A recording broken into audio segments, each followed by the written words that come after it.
할렐루야. 우리 수요예배 오신 모든 식구들 한 분 한 분 예수님의 이름으로 축복하고 환영합니다. 우리 비록 영상으로 예배드리고 각 처소에서 예배드리고 있지만 우리가 이 시간은 하나님께서 지금 나의 예배를 받고 계신다는 그런 마음을 가지고 또 실제로 그렇게 하나님께서 우리의 예배와 자세와 마음을 보고 계시기에 늘 그것을 기억하면서 오늘도 함께 말씀 가운데 하나님의 은혜를 나눠보도록 하겠습니다.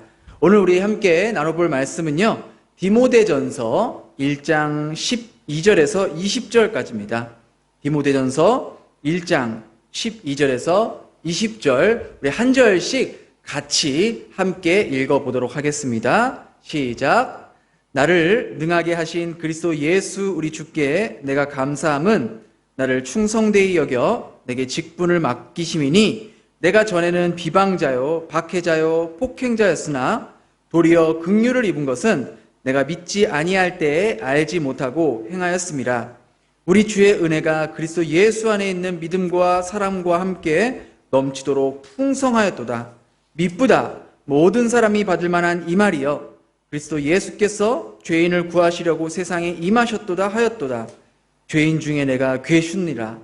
그러나 내가 긍휼을 입은 까닭은 예수 그리스도께서 내게 먼저 일체 오래 참으심을 보이사 후에 주를 믿어 영생을 얻는 자에게 본이 되게 하려 하심이라. 영원하신 왕 곧 썩지 아니하고 보이지 아니하고 홀로 하나이신 하나님께 존귀와 영광이 영원 무궁하도록 있을지어다. 아멘. 아들 디모데야, 내가 내게 이 교훈으로서 명하노니 전에 너를 지도한 예언을 따라 그것으로 선한 싸움을 싸우며 믿음과 착한 양심을 가지라. 어떤 이들은 이 양심을 버렸고 그 믿음에 관하는 파선하였느니라. 그 가운데 후메네오와 알렉산더가 있으니 내게 사탄에게 내준 것은 그들로 훈계를 받아 신성을 모독하지 못하게 하려 함이라. 아멘. 여러분은 만일 내일 여러분이 죽음을 맞이해야 한다면 여러분은 여러분의 자녀들에게 혹은 여러분의 가족들에게 어떤 말을 마지막으로 남기고 싶습니까? 쉽게 말해 유언을 하는 거죠. 가족들을 다 불러 모아놓고 유언을 하면 어떤 말을 여러분이 가장 먼저 하실 것 같으세요? 혹시 여러분 이런 것을 생각해 보신 적 있으신가요? 만약에 유언을 한다고 해놓고서는 이런 얘기를 하면 어떨까요? 얘들아, 엄마 아빠는 이렇게 해서 세상에서 돈을 많이 벌었고 이렇게 해서 세상에서 성공했다. 너희들도 그렇게 살아라. 이런 유언을 하고 싶으세요?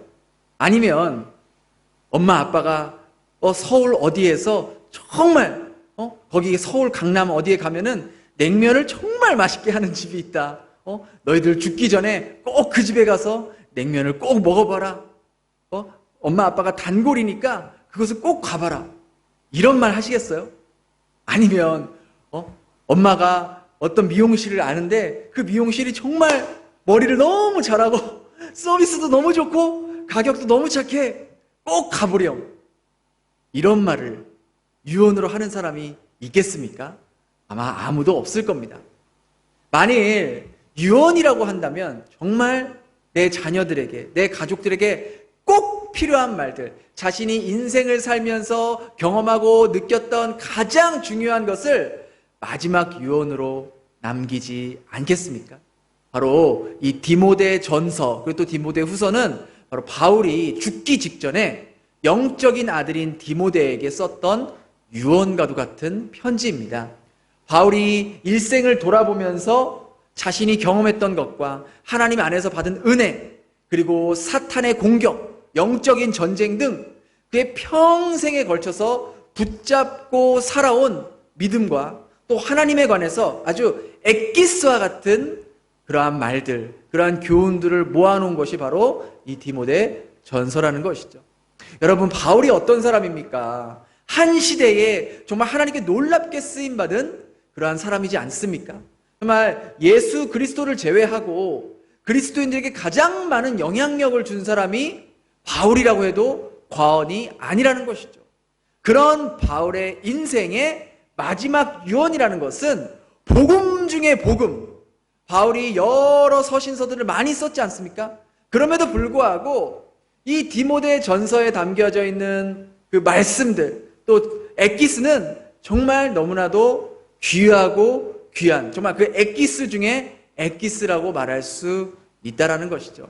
그러하기에 하나님을 믿고 신앙생활을 하는 저와 여러분에게 있어서 이 디모데 전서와 후서는 반드시 깊이 천천히 읽어보고 또 묵상하고 그것을 내 삶의 모습으로 나타내야 할 하나님의 말씀이라고 말할 수 있다는 것이죠. 바울이 오늘 디모데에게 이야기한 것을 크게 두 가지로 나눌 수 있는데요. 12절에서 17절까지는 자신이 하나님께 받은 은혜가 얼마나 큰지, 그 놀랍고 그 크신 하나님의 은혜에 대해서 이야기하고 있고요. 또 18절에서 20절, 이 두 번째 단락은 그 크신 하나님의 은혜를 입은 사람들은 앞으로 어떻게 살아가야 하는지에 대해서 말해주고 있는 내용으로 나눌 수 있습니다. 먼저 하나님의 은혜가 얼마나 큰지, 그리고 그 크신 은혜를 받은 바울은 어떻게 그 은혜를 표현했는지 우리가 한번 살펴보려고 합니다. 먼저 바울은요, 예수님께서 자신의 삶에 찾아온 것은 자신의 삶에 가장 놀랍고 가장 말할 수 없는 정말 놀라운 은혜라고 고백하고 있다는 것이죠. 우리 13절 한번 볼게요. 13절, 내가 전에는 비방자요 박해자요 폭행자였으나 도리어 긍휼을 입은 것은 내가 믿지 아니할 때에 알지 못하고 행하였습니다. 우리 주의 은혜가 그리스도 예수 안에 있는 믿음과 사랑과 함께 넘치도록 풍성하였도다. 아멘. 그의 고백처럼요, 바울은 예수님을 믿으려 했던 사람이 아니었죠. 오히려 예수님을 믿는 사람들을 이단으로 규정하고 신성 모독자들로 여겨서 다 감옥에 쳐넣으려고 했던 그러한 사람이었어요. 예수님의 제자였던 스데반이 돌에 맞아 순교를 당할 때도 그 죽음이 마땅하다고 여겼던 사람이 바로 바울이었던 것이에요. 그런 바울에게 예수님이 먼저 찾아오셨다는 거예요. 이것이 바울에게는 감당할 수 없이 큰 은혜로 느껴지고 다가왔다는 것이죠. 왜냐? 자신이 배워왔던 율법으로는 자신이 행한 대로 거두는 것이 하나님의 원리라고 생각했어요. 또한 그것이 율법이 말하고 있는 것이었기 때문이죠. 그런데 그런 원리라면 바울은 지금 예수님께서 가장 먼저 자신을 심판해야 됐어요. 왜냐? 그는 예수님을 믿는 자들을 박해하고 핍박했던 거죠. 예수님을 믿는 사람들을 박해했다는 것은 즉 예수님을 박해하는 것과 동일한 의미를 말하고 있다는 것입니다. 다메섹에 예수 믿는 사람들이 있었는데 그 사람들을 잡기 위해서 가장 먼저 앞섰던 사람이 바로 바울이었던 거예요. 근데 예수님은 그 바울을 심판하지 않으시고 오히려 예수님을 믿는 자들을 잡으러 가는 그 다메섹 도상에서 먼저 바울에게 찾아오셨다는 겁니다. 바울은요, 그때의 생각을 생각하면 생각할수록 하나님의 놀라우신 그 은혜와 정말 1000번을 받아도 100번 1000번을 받아도 마땅할 자신에게 예수님은 오히려 이제 너는 나의 종이 될 것이다. 이제 너는 내가 너를 통해서 이방 민족들을 구원하는 그릇으로 내가 너를 삼을 것이다 라는 놀라운 말씀을 바울에게 주었던 것이죠. 바울은 이것이야말로 설명할 수 없는, 믿겨지지 않는 정말 놀라운 하나님의 은혜로 여겼던 거예요. 그럼 우리는 어떤가요? 우리는 바로 우리가 다 바울과 같은 존재 아니었습니까? 만약에 우리 성도님들 중에서도 모태신앙인 분들 많이 계시잖아요. 그죠? 어렸을 때부터 교회를 다니고 예배에 참석했던 모태신앙도 많지만 형식적으로 교회 나오고 종교활동으로 예배에 참석했지 내 마음은 언제나 세상을 향했고 세상 것을 바라며 살았던 것이죠. 그러니까 무늬만 크리스찬인 그러한 삶을 살았던 경우가 훨씬 많았던 것입니다. 그런가 하면은 중도의 예수님을 만난 분들은 원래부터 세상 것을 쫓았고 세상만 바라봤고 그렇게 살았잖아요. 솔직히 저와 여러분들이 언제 영생에 대해서, 진리에 대해서, 구원에 대해서 관심이 있었습니까? 없었다는 거예요. 돈이나 세상 성공, 잘 먹고 잘 사는 것에는 관심이 있었지만 영적인 것에는 전혀 관심이 없었던 것이죠. 그런데 그렇게 예수님에 대해, 진리에 대해, 영생에 대해 무지하고 관심조차 없었던 우리들, 어찌 보면 그냥 놔두면은 영원히 불지옥으로 떨어질 수밖에 없던 저와 여러분들을 그 주님께서 먼저 찾아와 주셨다는 거예요. 바울은 이것을 우리가 주님과 원수였을 때 주님은 우리를 위해 당신의 목숨을 내어주었다고 표현했던 것이죠. 여러분, 이게 상식적으로 말이 된다고 생각하세요? 여러분 한번 생각해 보세요. 내가 좋아하는 사람이나 혹은 나를 좋아하는 사람에게 내가 밥도 사주고 그 사람의 부탁도 들어줄 수 있지만, 나를 싫어하거나 혹은 내가 싫어하는 사람에게 여러분 밥 한 끼 사줄 수 있어요? 아니, 차 한 잔이라도 사주고 싶은 마음이 있으세요? 그렇게 못하죠. 힘들잖아요. 그럼 아무리 내가 좋아하는 사람, 또 나를 좋아하는 사람이라고 할지라도 그 사람을 위해 내가 대신 죽어줄 수 있으세요? 내가 죽어야 그 사람이 대신 살 수 있다고 해서 그 사람을 위해 기꺼이 내 하나뿐인 생명을 던질 수 있냐고요? 줄 수 있냐고요? 그런 사람은 없어요. 내가 돈으로나 혹은 다른 모습으로 도와줄 수는 있어도 자신의 목숨까지 내어주는 사람은 없다는 거예요. 그런데 이렇게 내가 좋아하거나 나를 좋아하는 사람을 위해서도 내 목숨을 내어줄 수가 없는데, 내가 싫어하는 사람, 내가 피하고 싶은 사람, 심지어는 나와 원수지간인 사람, 그 사람을 위해 여러분의 하나뿐인 목숨을 내어줄 수 있겠어요? 말도 안 되잖아요. 비상식적인 생각이잖아요. 그런데 그런 말도 안 되고 비상식적인 모습을 우리 예수님이 저와 여러분들에게 나타내셨다는 거예요. 내가 이 땅에서는 평생 돈만 쫓아갔고 잘 먹고 잘 사는 거에만 쫓아갔고 늘 두려움과 문제 때문에 이 땅에서 살아야 했고, 죽어서도 지옥에서 형벌을 받고 영원한 고통을 당해야 했던 저와 여러분들을 살리기 위해서 우리가 예수님을 먼저 찾지도 않았어요. 먼저 부르지도 않았어요. 심지어 그 예수님과 원수 사이였을 때 예수님이 우리를 불쌍히 여겨주셔서, 우리를 긍휼히 여겨주셔서 우리를 먼저 찾아오셨고 주님을 믿게 하셨다는 거예요. 바울은요, 이것을 말할 수 없는 은혜라고 고백했던 거예요. 말할 수 없는. 15절에 보니까 미쁘다 모든 사람이 받을 만한 이 말이여, 그리스도 예수께서 죄인을 구하시려고 세상에 임하셨다 하였도다. 죄인 중에 내가 괴순이라. 여기서 이 미쁘다라는 말은요, 뭐 예쁘다, 아름답다 그런 의미가 아니라 영어로 보니까 이 faithful이에요. faithful. 그러니까 믿을만하다, 신실하다라고 번역할 수 있거든요. 그러니까 그 신실하신 하나님께서 죄인을 구원하시기 위해 이 땅에 오셨다는 거예요. 그리고 죄인 중에 나 같은 괴수를 구원하기 위해 오셨다. 야, 여러분, 이거 대단한 표현이에요. 바울이 누구입니까?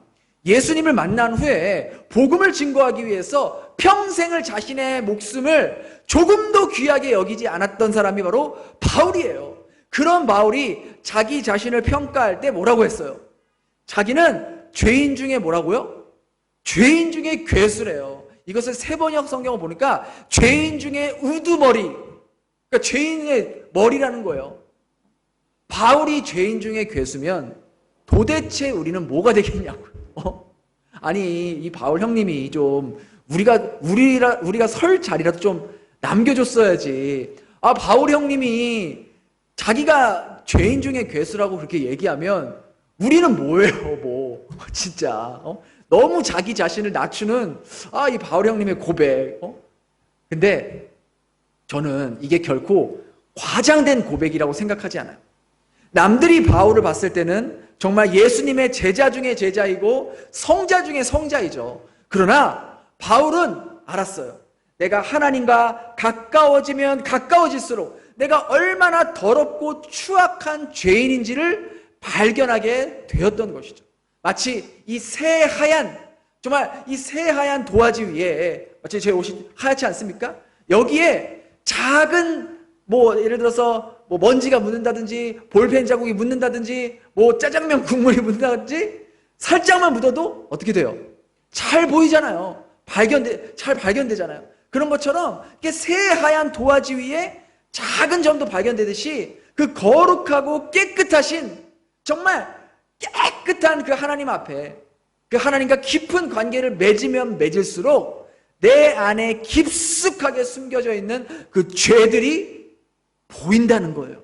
드러나게 된다라는 거예요. 그러하기에 바울이요, 하나님 앞에서 자신을 죄인 중에 괴수라고 표현한 것은 그만큼 바울은 거룩하신 하나님 앞에서 자신이 정말 어떤 존재인지 바르게 통찰하고 있었다라는 것이죠. 또한 바울은 하나님과 아주 긴밀한 깊은 관계를 맺고 있었다고 볼 수 있는 거예요. 이것은요, 저와 여러분에게도 마찬가지인 거예요. 하나님을 믿지 않는 사람들은 이렇게 얘기하죠. 내가 뭘 잘못했는데, 내가 뭘 잘못했길래 내가 죄인이야? 나는 평생에 다른 사람에게 피해 한번 줘본 적 없어. 난 그렇게 살았어. 근데 왜 나한테 죄인이라 그래? 라고 말해요. 근데 하나님을 모르고 살기 때문에 그렇게 말할 수 있다고요. 그런데 하나님과 관계가 깊어지면 깊어질수록 내가 얼마나 더러운 죄인인지, 내가 얼마나 타락하고 추악한 존재인지가 보여지게 된다는 거예요. 그래서 하나님과 깊은 관계를 맺은 사람은요, 함부로 다른 사람을 정죄하거나 평가하지 않아요. 왜? 내가 얼마나 더럽고 추악한 존재인지 너무나도 잘 아는데 누가 누구를 정죄할 수가 있겠냐라는 거예요. 내가 누군가를 쉽게 비판하고요, 쉽게 정죄하고 있다면 그 사람은 아직도 하나님과 깊은 관계를 맺고 있지 못하다는 증거예요. 왜? 하나님과 깊은 관계를 맺고 있지 않기 때문에 자신의 죄를 보지 못하는 거예요. 마치 자신의 얼굴에 이 더러운 것을 묻히면서 남 얼굴에 더러운 거 묻었다고 흉보는 것과 똑같은 거예요. 그러하기에 하나님과 깊은 관계를 맺은 사람은요, 자신이 얼마나 추악하고 더러운 죄인인 줄 아는 거예요. 그래서 바울이 그런 죄인 중에 괴수인 자신을 살리시기 위해 당신의 그 고귀한 목숨을 던져주신 그 예수님의 사랑과 은혜에 감사하며 감격하며 그분의 종이 되길 자원했다라는 것이죠. 우리 중에, 여러분, 우리 중에 누가 죄수를 위해, 원수를 위해 자기의 목숨을 바치는 사람이 어디 있습니까? 그것도 나와 상관없는 그런 죄수를 위해서. 여러분, 그럴 수 있겠어요? 말이 안 되잖아요. 논리적이지가 않잖아요. 비상식적이잖아요. 그런데 하나님은 그 말이 안 되는 비상식적인 사랑을 저와 여러분에게 보여주셨다는 거예요. 저와 여러분은요, 바로 그런 사랑을 받은 사람들이에요. 원수를 위해서 죽어주신 그 사랑, 바로 그것이 바울이 말한 놀랍고 말로 형용할 수 없는, 표현할 수 없는 정말 너무나도 깊은 은혜다 라고 말했다는 것이죠. 그러면서 그러한 말로 표현할 수 없는 사랑과 은혜를 받은 자들은 어떻게 살아야 하는지를 바울이 말해주고 있는 거예요. 그것이 18절 19절이에요. 아들 디모데야, 내가 내게 이 교훈으로서 명하노니 전에 너를 지도한 예언을 따라 그것으로 선한 싸움을 싸우며 믿음과 착한 양심을 가지라. 바울은요, 지금 디모데에게 선한 싸움을 싸우라고 강조하고 있어요. 선한 싸움이 무엇입니까? 바로 믿음을 지키는 싸움이에요. 영적인 전쟁이에요. 여러분, 우리가요, 하나님의 그 놀라운 은혜를 받고 하나님의 자녀가 된 후부터는 우리의 하루하루는 사실 영적인 전쟁터로 바뀌게 되는 거예요. 그것을 우리가 민감하게 느끼느냐, 그렇지 못하느냐에 따라서 매일매일 벌어지는 영적 전쟁에서 승패가 갈라지게 되어 있다는 것이에요. 아침에 일어나면 우리는 그날 하루에 맞이할 그 영적인 전쟁, 죄와 사탄이 공격할 그런 공격들이 우리를 기다리고 있다는 거예요. 그 공격이 내 안에 있는 죄된 습성일 수도 있고요, 외부로부터 오는 사탄의 공격이 될 수도 있어요. 그 어찌됐든 간에 매일매일 우리는 영적인 전쟁을 치르고 있는 거예요. 우리는 하루를 살면서요, 정말 우리도 느끼지 못하는 수많은 공격들, 안에서의 공격, 바깥에서의 공격들이 계속해서 우리를 공격하고 있는 거예요. 그 전쟁을 미리 알고 깨어 있어 준비하는 사람은 그 수많은 전쟁들을, 공격들을 감지하고 그 공격들을 피하고 공격이 왔을 때 대처할 수 있어요. 그러나 영적으로 미숙한 사람들은 그런 수많은 공격들을 그대로 무방비 상태로 다 맞게 된다라는 것이죠. 여러분, 요즘같이 이렇게 코로나로 우리가 집에서 갇혀 있잖아요.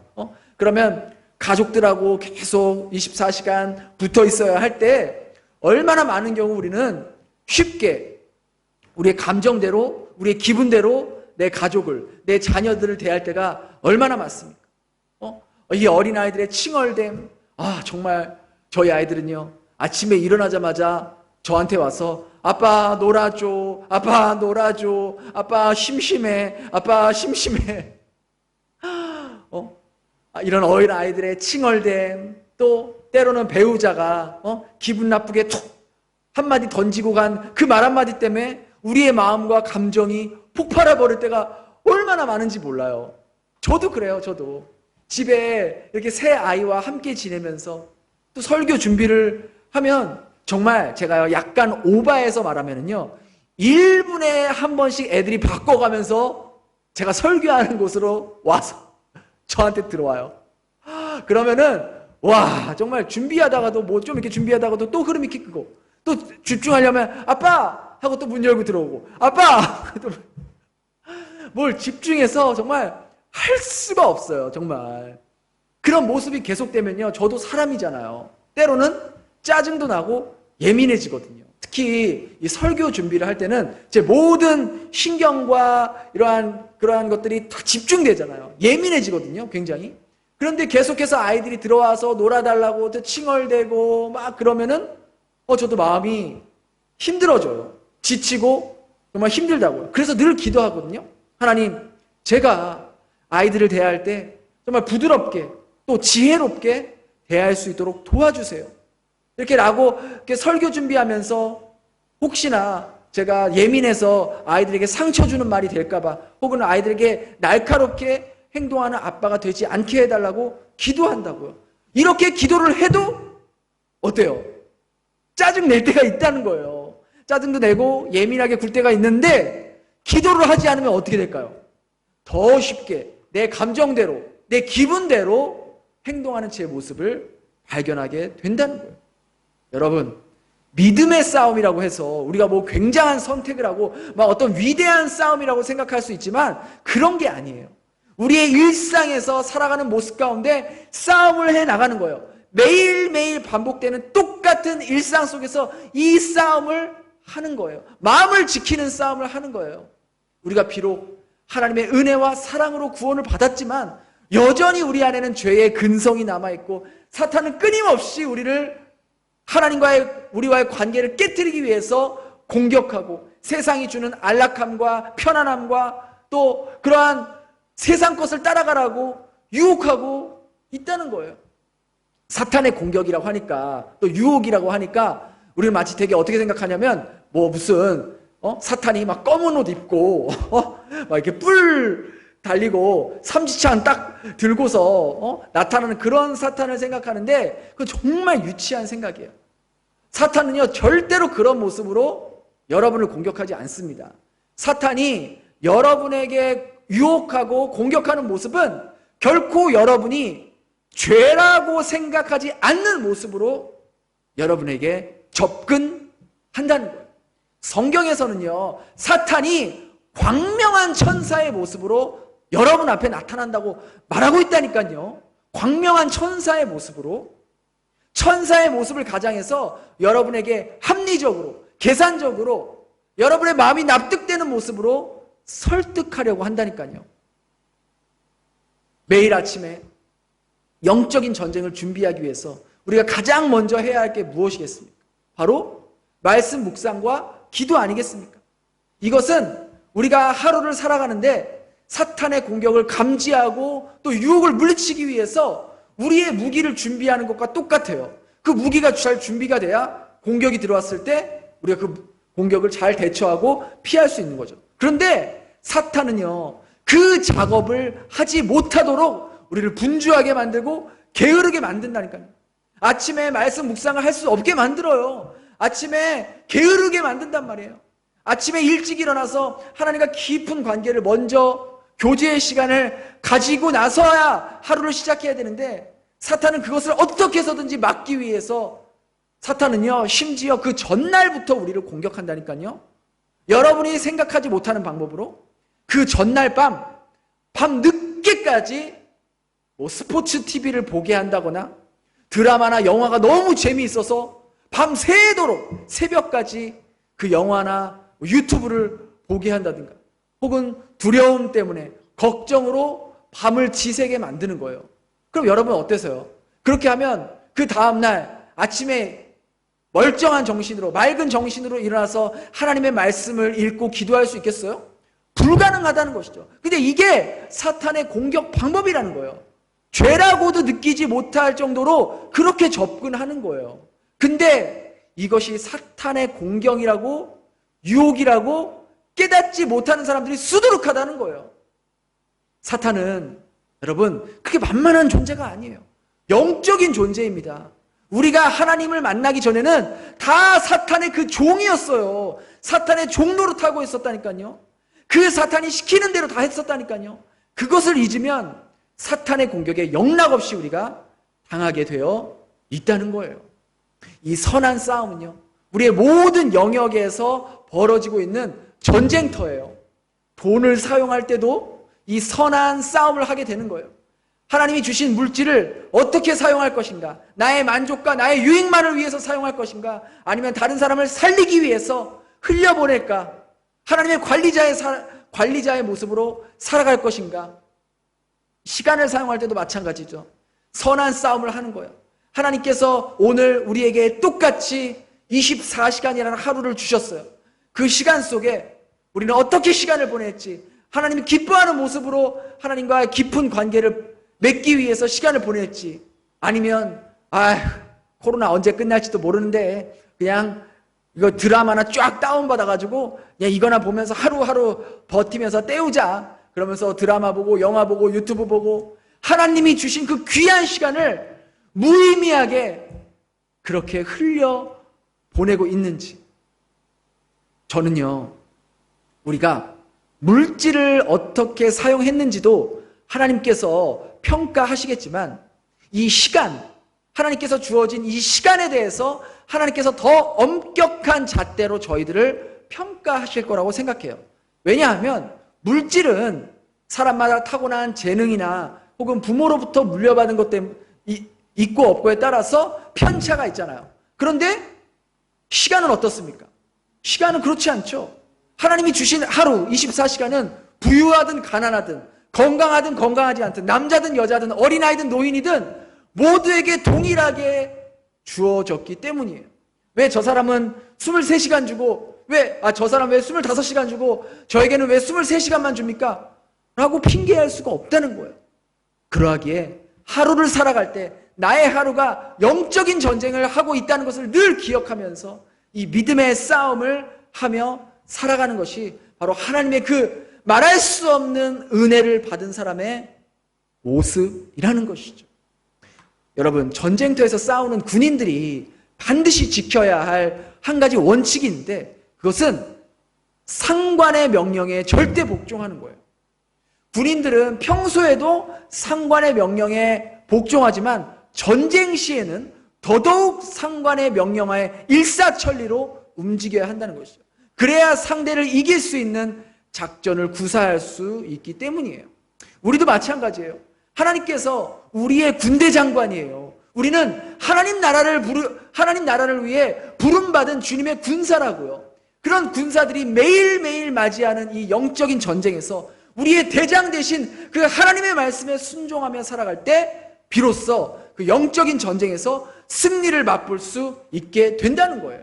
그런데 그 상관의 명령에 불복종하고 자기 마음대로 행동했다가는 언제 어디서 날아오는 총알에 공격에 당할지 모른다라는 것이죠. 그러하기에 우리는 매일매일 믿음의 싸움에서 승리하기 위해서는 우리의 대장 되시고 우리의 인생의 지휘관 되시는 그 하나님의 지시에 절대적으로 순종하고 따를 때 비로소 마귀의 공격과 세상의 유혹으로부터 나 자신을 지키며 거룩하게 살아갈 수가 있게 된다라는 것입니다. 바울은 알고 있었어요. 비록 이 믿음의 싸움이 쉽지만은 않다는 것을, 매일매일 이 영적인 전쟁을 한다는 것이 얼마나 고통스러운지 누구보다 잘 알고 있었어요. 그러나 바울은 이 믿음의 싸움을 하는 이유가 분명히 알았고, 이 믿음의 싸움 끝에는 무엇이 자신을 기다리고 있었는지 그는 너무나도 분명하게 알고 있었다는 것이죠. 디모데후서 4장 7절, 8절에 보면 이런 말이 나와 있어요. 나는 선한 싸움을 싸우고 나의 달려갈 길을 마치고 믿음을 지켰으니 이제 후로는 나를 위하여 의의 면류관이 예비되었으므로 주 곧 의로우신 재판장이 그날에 내게 주실 것이며 내게만 아니라 주의 나타나심을 사모하는 모든 자에게 도니라. 아멘. 바울이 뭐라고 계획했어요? 나는 선한 싸움을 싸우고 나의 믿음을 지켰으니 이제 나를 위하여 의의 면류관이 준비되어 있고 의로우신 하나님께서 나에게 그 면류관을 씌워 주실 것이다. 그리고 이 면류관은 나에게만 주시는 것이 아니라 이 믿음의 싸움을 하는 모든 사람들, 이 선한 싸움을 하는 모든 믿는 자에게 우리 주님은 우리에게 의의 면류관을 씌워 주실 것이다라고 말씀하셨던 것이죠. 의의 면류관이 무엇입니까? 바로 영원한 생명, 영원한 기쁨 아니겠습니까? 바울은 이 의의 면류관이 어떤 것인 줄 알았어요.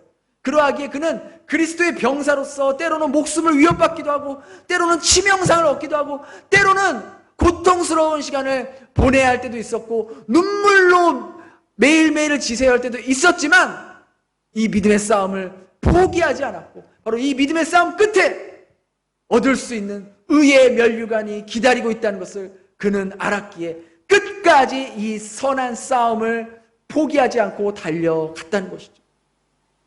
여러분, 쉽게 생각해서 여러분이 어떤 땅을 투자하는 목적으로 매입한다고 한번 생각해 보세요. 여러분이 어떤 정보를 딱 고급 정보를 얻고 그 땅이 앞으로 수십 배, 수백 배 오른다는 확실한 정보를 얻었다고 쳐요. 꼭 이런 이야기 할 때는 막 귀가 막 쫑긋해지죠. 눈이 막 반짝반짝해지고. 그럼 그 땅을 보러 가기 위해서 시간도 쓰고 돈도 써야 하고 한두 번도 아니고 몇십 번씩 가야 할 수도 있고 그 땅을 매입하기 위해서 돈도 대출받아야 되고 돈도 여기저기서 끌어모아야 하고 그게 보통 수고가 아니잖아요.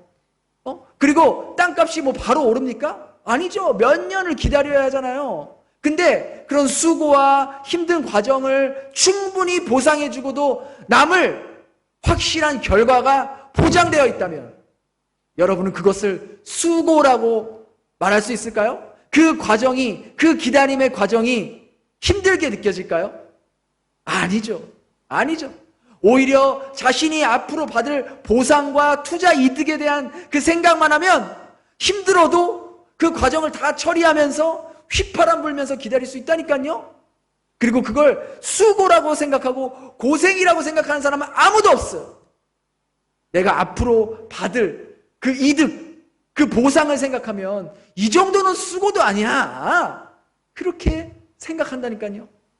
이처럼 세상 일도 이렇게 여기는데 우리가 이 땅에서 믿음의 싸움을 하는 동안 내가 앞으로 하나님께 받을 그 의의 면류관을 생각하면 그것을 기대한다면 지금 내가 만나고 있는 어려움과 시련들은 우리가 앞으로 받을 그 상급에 비하면 아무것도 아니라는 거예요. 아무것도 아니라는 거예요. 물론 이 땅에서 매일매일 치러야 하는 이 믿음의 싸움, 영적 싸움, 이 선한 싸움이 쉽지만은 않아요. 전쟁을 하다 보면 다칠 수도 있고요. 또 치명상을 얻을 수도 있고 심지어는요 목숨의 위협을 얻을 수도 있고 또 전사할 수도 있어요. 그러나 우리가 앞으로 받을 그 의의 훈장, 그 의의 면류관, 우리가 이것이 어떤 것인지 얼마나 놀라운 것인지 볼 수 없고 느낄 수 없기 때문에 이 땅에서의 믿음의 싸움이 힘들게 느껴지지만 그것이 어떤 상급인지 그 의의 면류관이 어떤 것인지를 정말 깨닫게 된다면 이 땅에서 만나는 어려움과 고통과 고난을 견디며 인내하며 버티며 의의 면류관을 바라보며 이 믿음의 싸움을 이어나갈 수 있다라는 것이죠. 바울이 그랬고 디모데가 그랬고 우리 신앙의 선조 모두가 이 믿음의 싸움을 싸워왔고 이제 바로 저와 여러분들이 이 땅에서 하나님 나라를 위해 이 믿음의 싸움을 이어가고 있다라는 것입니다. 믿음의 싸움은요, 목회자나 선교사들만 하는 그런 싸움이 아니라 하나님의 은혜를 입은 모든 그리스도인들이 하는 싸움이며, 이 싸움은 거창하거나 굉장한 싸움이 아니라 바로 오늘 여러분의 작은 일상에서 하루하루 주어진 시간 속에서 하나님을 나의 군대 장관으로, 하나님을 나의 왕으로 모시며 그 하나님의 말씀에 순종하며 살아가는 것, 이것이 바로 믿음의 싸움이며 영적인 전쟁이라는 것이죠. 마지막으로 사도 바울이 저와 여러분들에게 남기고 간 말을 끝으로 말씀을 마치겠습니다. 디모데후서 6장 11절 12절, 오직 너 하나님의 사람아, 믿음의 선한 싸움을 싸우라. 영생을 취하라. 이를 위하여 내가 부르심을 받았고 많은 증인 앞에서 선한 증언을 하였도다. 이 말씀 기억하며 오늘도 하나님께서 우리에게 허락하신 일상에서 선한 싸움, 믿음의 싸움, 영적인 전쟁을 해나갈 수 있는 저와 여러분 될 수 있기를 예수님의 이름으로 축원합니다. 기도하겠습니다. 하나님, 감사합니다. 죄인 중에서도 괴수인 저희들을 하나님의 무조건적인 사랑으로 저희를 용납하시고 저희를 살리시기 위해 독생자의 생명으로 저희를 다시 사신 주님, 저희는 많은 경우 하나님의 은혜가 얼마나 크신 은혜인지 깨달을 수가 없기에 그 은혜를 너무나 가볍게, 너무나 당연히 여기며 살아온 시간들이 많았습니다. 하나님께서 저희들을 구원하셔야 할 이유가 눈꼽만큼도 없지만 저희들을 너무나 사랑하시기에, 저희들과 함께 영원한 천국에서 살고 싶으시기에 가장 소중한 독생자의 생명을 희생하셔야만 했던 그 은혜와 사랑의 깊이를 깨달을 수 있도록 믿음의 눈을 열게 하여 주시옵소서. 또한 저희들을 하나님 나라의 군사로 부르셨으니 저희의 왕이신, 군대 장관이신 하나님의 말씀을 따라 매일매일 우리에게 주어진 믿음의 싸움을, 영적인 전쟁을 치르며 살아가게 하여 주시옵소서. 이 싸움이 힘들고 지치고 포기하고 싶은 마음이 들 때마다 이 길 끝에 기다리고 있는 영원한 생명, 의의 면류관을 준비하고 기다리고 계신 하나님을 바라보며 이 싸움 끝까지 싸워나갈 수 있도록 인도하여 주시옵소서. 오늘도 함께해 주신 주님께 감사드리며 예수님 이름으로 기도했습니다. 아멘.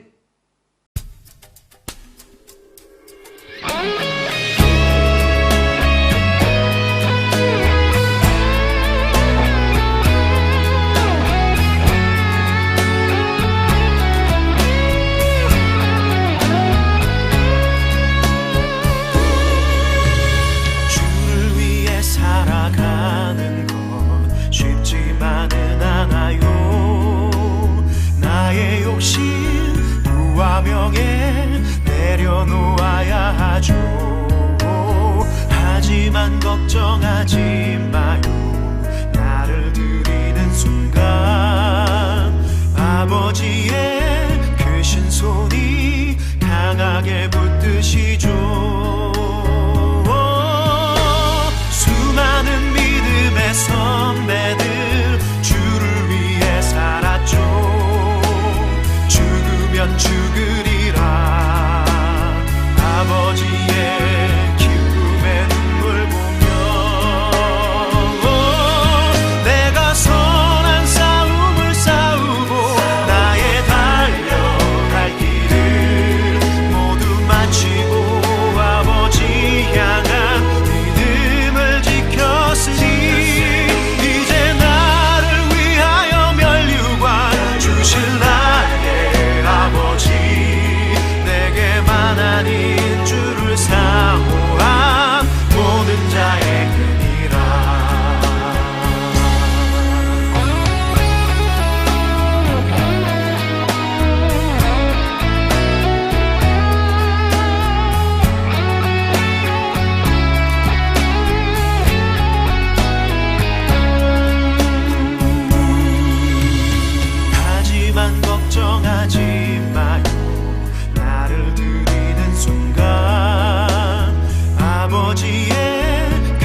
내 눈물을 흐르죠.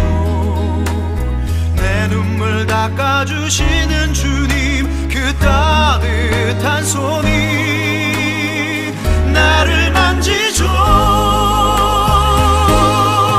내가 선한 싸움을 싸우고 나의 달려갈 길을 모두 마치고 아버지 향한 믿음을 지켰으니 이제 나를 위하여 면류관 주실 나의 아버지, 내게만 아닌 주를 사모한 모든 자에게니라.